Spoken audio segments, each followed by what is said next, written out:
Depuis les premiers cas observés, il aura fallu que quelques mois au Zika pour atteindre la phase épidémique sur notre territoire. Les autorités sont formelles, les chiffres le confirment.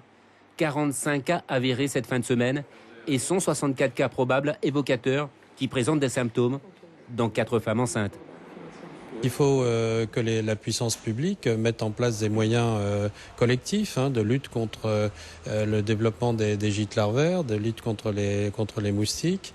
Et puis il faut aussi faire une information des populations et mettre en place bien sûr des moyens de suivi des personnes qui ont, et notamment des personnes, des publics un peu plus ciblés, qui risquent d'avoir des conséquences s'ils attrapent cette maladie.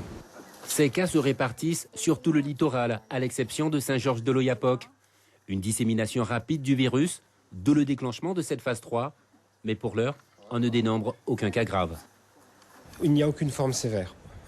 Pour l'essentiel, pour l'instant, il s'agit de manifestations bénignes. Puisque, la mesure principale, c'est d'abord une sensibilisation pour les femmes enceintes, puisque parmi les personnes touchées, il y a 4 femmes enceintes, avec une surveillance médicale les concernant. Puisqu'il y a 2 risques. Il y a d'abord des risques de malformation congénitale pour les femmes enceintes qui sont atteintes en début de grossesse. Et ensuite, il y a des risques de formes sévères neurologiques qui peuvent survenir dans une faible proportion. Cette décision du passage en phase épidémique se traduit par un changement de la stratégie de lutte.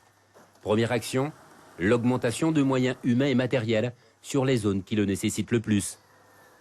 Par exemple, il se peut que des équipes de Mana renforcent ponctuellement des équipes de Saint-Laurent ou des équipes de Cayenne iront ponctuellement renforcer des équipes de Kourou. La collectivité territoriale de Guyane met sur le terrain, en matière de lutte antivectorielle, 150 agents sur l'ensemble de la Guyane. Contre le Zika, la dengue ou le chikungunya, c'est la vigilance qui prime. S'éloigner et se protéger des moustiques par tous les moyens. Moustiquaires, vêtements amples ou encore les produits anti-moustiques.